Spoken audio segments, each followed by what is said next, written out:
Hey, it's Grayson. I decided to come to the beach. It's a couple days before my birthday. My birthday's on a Monday. Um, have something earlier on in the day that day. Um, and I decided to come to the beach today just to celebrate ahead of time, knowing that we might be able to be celebrating in the evening on Monday. But it was a harder decision than you may have thought.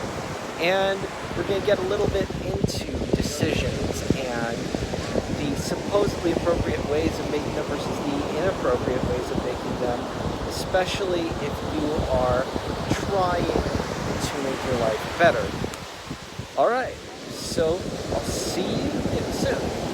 So that was a couple days ago. My birthday is actually tomorrow, if you wanted to know that. I really wanted to go into some of the things I was thinking when I was trying to make a decision about whether or not I was going to go to the beach that day, and just kind of the crazy ways that like hustle culture and all these things on the internet about productivity can mess up a relatively simple decision, all the while you think that you're doing the best thing possible to make the best decisions possible, but you're just being led further astray. So a little bit of fundamentals here. Typically, what you're being told by people who are like motivators and different experts on the internet, productivity, this expert, people come up with new titles for themselves pretty much every day, is whatever you're doing right now is completely and entirely wrong because it's not getting you the result that you want or the result that would make you more like us. So hence you have to follow our model that we have, and you have to basically deny yourself in favor of this model and deny your own agency in a way in order to be in accord with this model, which will then give you the life of your dreams.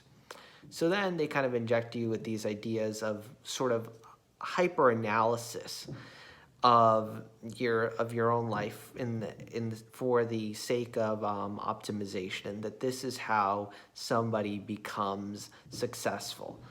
And that includes things like your time, your finances, the impacts of every little decision you make.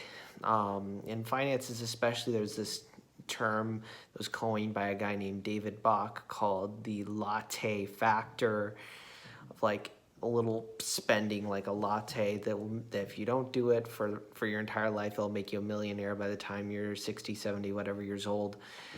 If you just spend more time working, then you'll be closer to being successful. And they make it seem like, okay, this is just a process that just flows. It just comes with being successful, and this is how all successful people run their lives. But I'm going to explain that as you try to work through these things coming from a place where a typical person will be coming from, it can go wrong in many different ways because this model has assumptions in it. All models in the social sciences, which is really what motivational theory and hustle and all that are all part of, they're all broadly part of the social sciences. All models in the social sciences have a set of assumptions in them. Things that are sort of understood to be true about the person, about the situation, about the subject of whatever it is you're looking at. And these assumptions are necessary, they're helpful, but if one of those assumptions is not exactly true, it can kind of mess up what you're doing. So how did this sort of process arise in my mind? I'm kind of going to go through how I tried to analyze it. So like the first thing, obviously, I start to think about the amount of time I'm spending, and there's kind of a default answer, of course. A lot of these sort of questions that you kind of get taught by productivity experts and all that stuff kind of have a default answer to them, that to the point where the question is almost rhetorical if you're asking it to yourself. Am I hustling enough to be able to deserve a break? Am I spending enough time working to deserve a break? And answer to that default answer is no, because of course I'm not successful. And I kind of go a little bit deeper into many other videos in this channel. And then of course finances. Okay, would the money I'd be spending on this be better used on debt? And that's one of the big things the finance experts are, is like, if you would, you should just invest every last cent of everything on getting out of debt? Would you rather just have this short-term thing, or would you rather be out of debt, or that kind of thinking, and that every last little decision you make about your money has to be centered around debt and investing? And of course, the amount of money I'd spend like on transportation to get down there is like, no, that shouldn't be used. That should be used for debt. But now we can actually add a little bit more nuance. There are some people that are thinking, okay, if you give yourself a break and do some nice things for yourself, it might actually help you.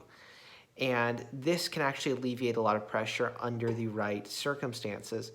But if you've already sort of been beaten down mentally by this and by some other things that are going on in your mind that are not necessarily assumed to be going on there by the makers of some of these models, then this little will it help kind of subjective analysis won't help you much, because you're already in the mindset of like, no, I can't do this because it's against me, but I know part of me inside of me wants to do this. So you just kind of go into this like loop of like, okay, why would I take a risk right now? I have to be risk averse so I can be goal oriented. And unfortunately, that may not only does it make you feel unhappy, it might actually hurt you long term. So what exactly is going on here? Of course, this kind of hyper analysis, all this stuff, they say that this is how the rich people live their lives and that's how the rich become successful. But a lot of this hyper analysis is actually made easier by privilege. Hyper-analyzing every last second of your life is actually a lot easier when you have more privilege as compared to an average or below average level of privilege. And we know some of this stuff does happen. I mentioned Rob Dyrdek in my last video about getting hypnotized, and he had like a pie chart of how he spends his time every day, every minute analyzed and all that. And then, so this is something that they do, but it's easier for them because there isn't as much decision fatigue, and there's actually more. It feels a lot like when you try to analyze all these different factors of all ththese things that you could be doing better and all these things that you could and should be doing better, and kind of stopping yourself all the time, which that kind of happens to me. I kind of stop and have like little panic attacks all the time of like, okay, I should be working right now. I should be being more productive. I should be doing this, doing that. And it actually feels like your mind doesn't have enough capacity for it. And it's actually kind of true. You kind of don't really have enough capacity for it, because if you're in a situation where you're kind of down and out financially, you'll probably be kind of down emotionally. And that actually literally lowers your IQ score. This argument was actually used by presidential candidate Andrew Yang in relation to his universal basic income plan, saying that not having money actually makes you dumber by 1 standard deviation on the IQ scale. So it's a very real phenomenon, and a lot of this can be credited to a sort of decision fatigue you have, because the decisions are more magnified, or at least in your own mind, they're more magnified, because the impact of losing a few dollars to somebody who has hundreds of thousands of dollars in free cash flow, or hundreds of thousands of dollars in cash saved it's a lot less than somebody who has a few $1,000s saved. And of course, moralizing comes in here, and they'll be like, okay, well, there's the classic Dave Ramsey response to anybody who wants to have any enjoyment and not be completely ascetic in their life.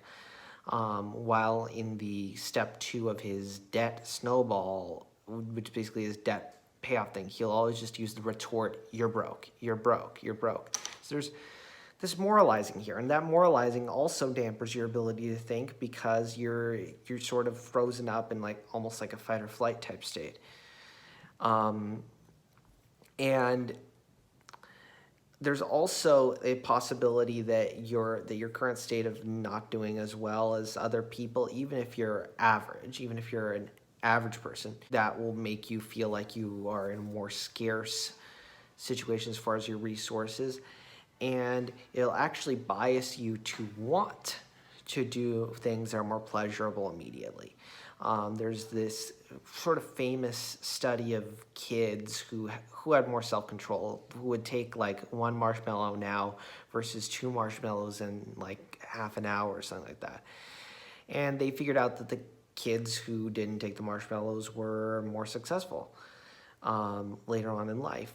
But actually, it was because they already had privilege, that they were in that place. They didn't feel as insecure. It wasn't like the kind of situation where, like, if I don't act now, I'm not going to have this ever. They felt more comfortable in waiting for things. All these things kind of sort of add up and make trying to make decisions using these frameworks rather difficult. Okay, so now that we kind of know that trying to put ourselves through a whole rigmarole machination kind of system of making decisions about doing things in our lives can go wrong pretty easily when you're not somebody who has the kind of privileges, the thinkers behind the ideas. So then how do you actually deal with making a casual decision in your life as to whether or not to go and do something? Well, what you have to do is you have to kind of step away from it. You have to also, I would say the first thing you need to realize is that these models actually don't have control over you. And this is sort of the difference between self-development when you are considered to be somebody who has the quote-unquote right to make your own decisions and somebody who doesn't have that quote-unquote right to make their own decisions in the eyes of society.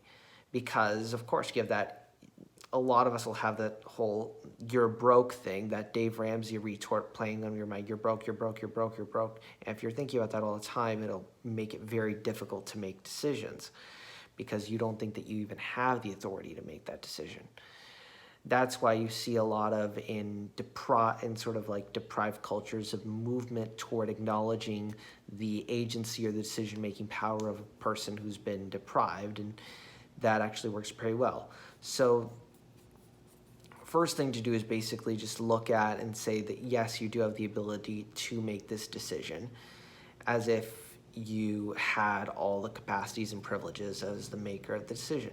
Second thing is you kind of have to realize, okay, this model here has this sort of tacit assumption here that I can actually think through all of these things all the time and do it very quickly. So you kind of have to consolidate and sort of kind of throw away the model a little bit. You kind of have to take it and throw it in, not necessarily just throw it in the trash. If kind of throwing in the trash approach actually makes you feel better than the approach of kind of filing it away, then sure, whichever of those two approaches mentally works better for you. But you have to look at kind of putting the model aside and then using your own experience to develop your own models informed by what you've learned. But you have to feel free to actually be able to throw away or shelve aside any one of a number of parts of a given model. And that's kind of a difficult thing. So I would say you should be kind of willing to act and sort of make your own assessments, and make your own assessments from there, which could lead you to the same conclusion as the models that are out there. It could lead you to the same conclusion. Yes, I need to hustle more. Yes, this isn't really something that's good for me.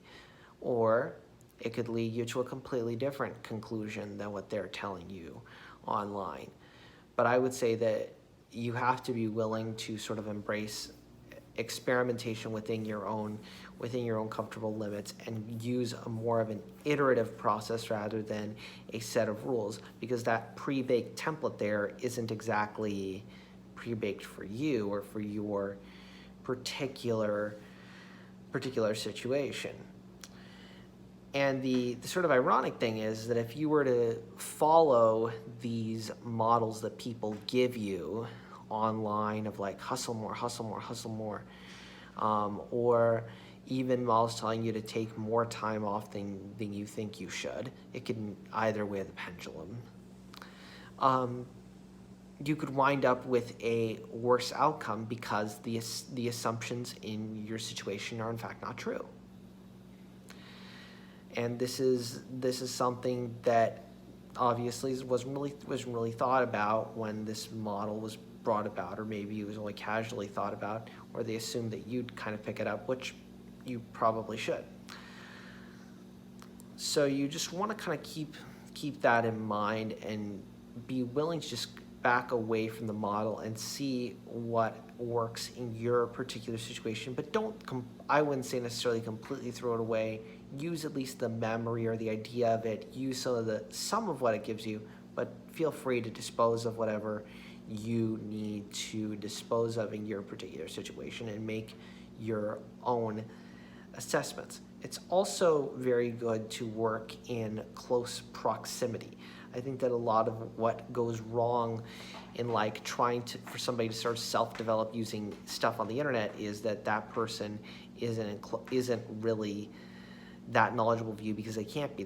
One person writing something on social media that's going to go out to thousands of people can't necessarily be knowledgeable of all those thousands of people. So sort of for like social and personal distance, you want to have a closer social and personal distance, and you want somebody who is in your life encouraging you in a way that is in line with your own agency and with your own chosen values. All right. Well, that video was a bit of a mess. Certainly didn't follow any preset models in creating this video, but this is kind of a preview of what I'm planning to talk about on the Fixer Punk podcast, which is going to be coming soon. I might just take the audio from this and put it into the podcast. That podcast is really going to be focused on looking at how you can have the same sort of solution-making power that people in power have. Typically when you have people in power, you have all these fixers that come from the people that fix all these different problems that they have in their own experience. And then those ideas, of course, get broadcast out to other people. But we know that those ideas from the top down are not necessarily going to work as well. That's why we create ideas from the bottom up, kind of like how punk rock culture worked, building stuff from the ground up and kind of saying screw it to some other ideas that may not work, and being willing to sort of do it yourself and try out a bunch of different ideas that may or may not fall in line with the typical orthodoxy in order to start solving a problem and not necessarily waiting for some other entity to come out and solve that problem for you. So that's an approach I'm going to be taking to a lot of different issues. I've kind of taken a little bit of that approach to Amberlynn Reed on this channel. And of course, this is all a work in the making. There is, of course, an iterative process to my content, and this video could be very crappy. I could also probably look very crappy. Some people, actually a lot of people, comment that I don't look too great. But I'd rather just put this out and try and see what happens than not. All right, so if you liked it, then just go ahead and like and subscribe. Let me know what you think about the content of this video, how much of a mess I was, how much of a mess I look right now. Any of that stuff, put in the comment section, and let's just let it all flow from there. All right, thank you for watching, and my apologies if I bored and or confused you.